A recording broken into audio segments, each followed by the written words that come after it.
va commencer. Je t'écoute. Alors, ça fait déjà combien de temps que tu es parmi nous au Liban? 13 ans. 13 ans. Comment tu es venu ici? Je suis venu, je voulais quitter la France. Oui. Et je suis arrivé ici par le biais d'un contrat de travail. J'ai ouvert, le premier contrat de travail c'était avec Robert Mawad, Grand Île Sabrumana. J'ai ouvert Pasquale et après j'ai ouvert un autre restaurant à Beyrouth, je ne te dis pas lequel. Pourquoi? Parce que je n'aime pas te le dire, parce que c'est mon concurrent aujourd'hui. Ah bon? Et voilà, donc c'est 13 ans que je suis au Liban. Ok, et alors maintenant tu es devenu quand même la référence N'est-ce pas? cuisine italienne avec, tu as commencé par Don Giovanni. J'ai commencé déjà à Brumana à chambouiller un peu Ton entreprise, tu as commencé? Oda Giovanni, Voilà. tout à fait. Et maintenant tu as Margarita. Et maintenant j'ai Margherita, 5 branches au Liban, on est présent en Arabie Saoudite, Dubaï, 2 semaines on ouvre au Koweït, on a un contrat signé de franchise au Nigeria et un pré-contrat, un MOU, ce qu'on appelle un MOU au Qatar. Alors, donc on va être présent 6 mois. Disons que moi j'ai porté chance au Liban. C'est bien. C'est vrai que quelle est la recette de ton succès? La qualité, pas de compromis. Je fais ce que je sais faire. Malheureusement, et là je ne suis pas toujours compris, je n'arrive pas à faire ce que le client me demande, mais j'essaie de partager mon envie de vivre avec le client. Et si cette formule est acceptée, je pense que c'est la clé du succès. Et quel est sur ton menu ton plat, ta signature dish? Écoute, je ne sais pas quel est le plat, je te dis la vérité, mais je suis sûr et certain que je pourrais dire tout le menu parce que je suis sûr et convaincu que j'importe la meilleure qualité en produit de l'Italie. Donc, bien qu'un plat il pourrait être raté, mais sûrement la qualité elle est dedans. Donc je pense que j'ai donné un bon coup de main à la cuisine italienne au Liban. Je pense aussi. Tu es en train de... Disons que je suis renommé pour ça et même parce que je suis chiant. Ça fait aussi ton charisme, on va dire ça. Ça fait aussi ton charisme d'être renommé. Oui, peut-être. Ça te donne un air comme ça, mystérieux, n'est-ce pas? Mystérieux. C'est pour ça que je me cache. Oui, c'est malin. Ça marche toujours. Quels sont tes projets? Donc le Nigeria, c'est le prochain projet? Le prochain vraiment imminent, c'est ouvrir au Koweït. Et premier trimestre 2014, c'est au Nigeria. Et c'est quoi une journée type chez toi? De Giovanni. Oui. Tu veux savoir trop de choses là. Tu peux cacher certaines choses. Boulot dodo. C'est-à-dire, tu te lèves à quelle heure? Je me lève, je sors plutôt tard le matin, mais je me lève à 8h30, 9h. Je traîne à la maison, je commence à travailler au téléphone. Oui. Pour après aller au bureau et m'intéresser de tout ce que c'est l'administration et la gérance de la marque plutôt que des produits, le menu, les cuisines, produits, tout. J'ai un œil sur tout, quoi. Voilà. Et après, tu fais le tour de tes restaurants ou... Pas très souvent parce qu'aujourd'hui j'ai une équipe mise en place depuis 3 ans avec moi. Quand même. Oui, parce que je pense que je n'ai pas d'italien avec moi, donc vu que la cuisine, le goût, c'est une habitude et une culture, je pense qu'il faut que les gens ils passent beaucoup de temps avant de commencer à juger si le produit est standardisé ou non. Ok. Voilà. Et donc le reste de ta journée pour...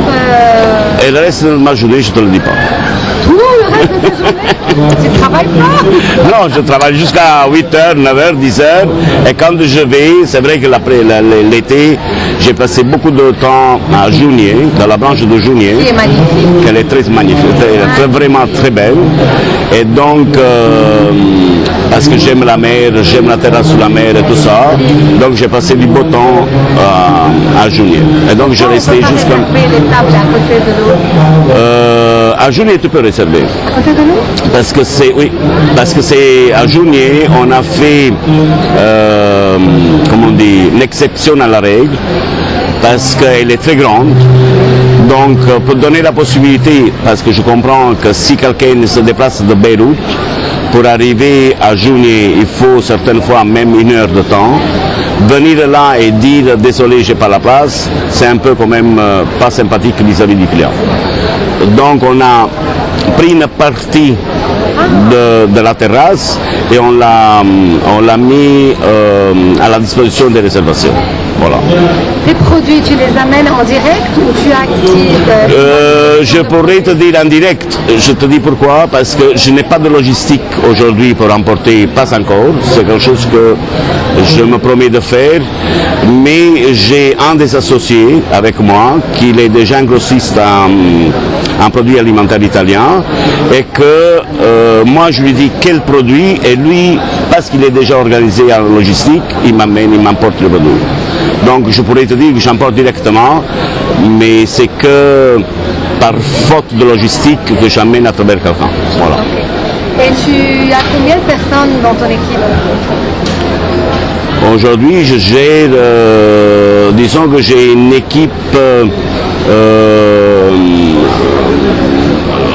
de bureau qui est plus ou moins sur 12-15 personnes.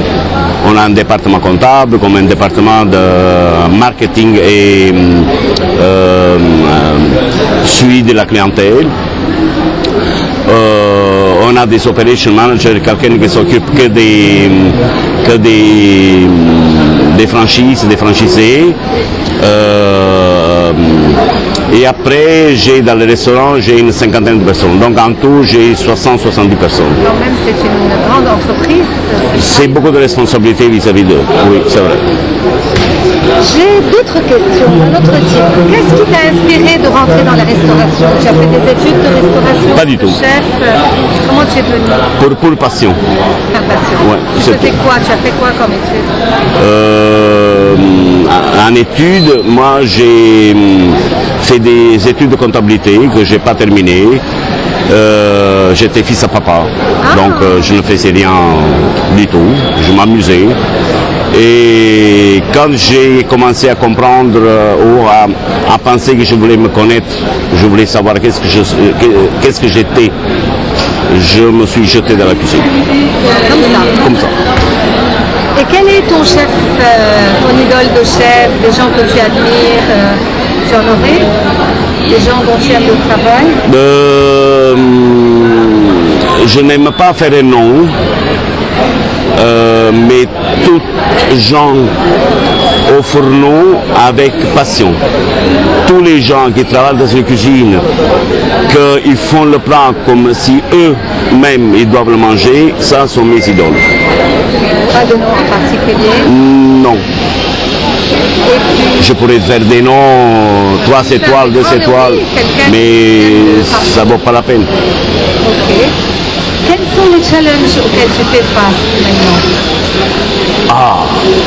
Quelles sont les grandes difficultés de ton travail? Acheminer la matière première, parce que bien qu'on emporte par avion, malheureusement au Liban on emporte une seule fois par semaine. Donc c'est évidemment l'acheminement de la marchandise plutôt que le stockage de la marchandise, donc le soin du stockage. Ça c'est un grand défi. Et l'autre c'est malheureusement au Liban la figure du cuisinier, elle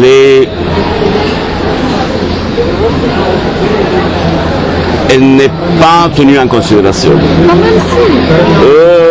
Disons que le cuisinier aujourd'hui au Liban, c'est comme le cuisinier dans les années 60-70 en Europe, où on devenait cuisinier parce qu'on n'allait pas à l'école plutôt qu'autre chose. Au Liban, oui, ça commence, mais il faut beaucoup de chemin encore, il faut beaucoup encore, en espérant que ça va aboutir. Ça devrait, parce que les choses ont beaucoup changé, déjà, ont beaucoup changé, ce ne sont plus les mêmes. Très souvent, on fait face, les ménagères à la maison, ils font face à des ragoûts salés, parce qu'ils sont mal dosés le sel. Ça suffit de prendre une patate, une pomme de terre, l'éplucher et la mettre dedans pendant 10 minutes, un quart d'heure, et vous allez voir que le ragoût il redevient ce qu'il faut. Voilà. Ok. Donc, à votre avis, le niveau de cuisine au Liban et vous en pensez? Voilà, vous devez répondre. Je me tais là. Vous avez dit, vous pouvez dire ce que vous voulez, non? Qu'est-ce que... Le niveau de la cuisine au Liban. Le niveau de la... Oui, parce que quand même, on est reconnu pour notre art de vivre et notre art de bien manger.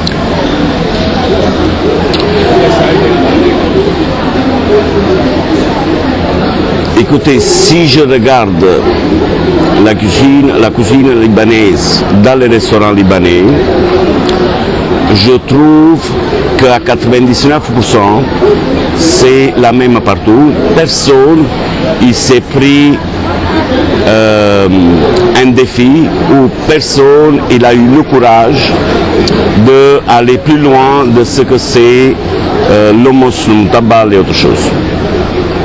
Donc je la trouve trop archaïque. Elle n'a pas évolué. Je pense qu'elle n'a pas évolué. Je la trouve très archaïque. Par contre, je trouve aussi que bien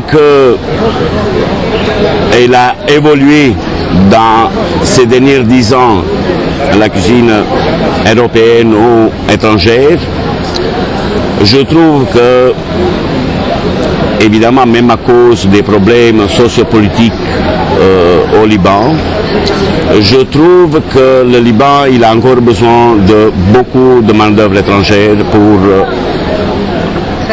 faire évoluer encore la cuisine, qu'elle soit italienne, française.